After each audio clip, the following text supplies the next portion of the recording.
Welcome guys sa ating YouTube channel. So, nandito tayo ngayon sa ating site.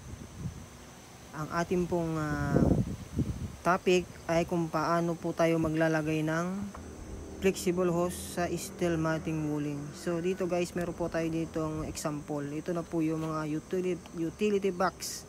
So, yan po yung kanyang pagkakalagay sa steel matting wooling.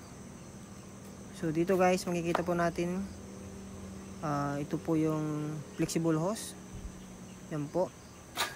So ito, kukut-kutin po natin yung styrofoam. Saka dyan po natin ipapasok yung flexible hose.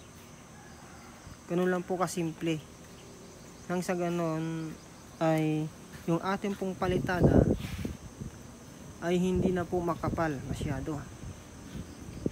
So ganyan po yung pagkakapit po natin ng flexible hose.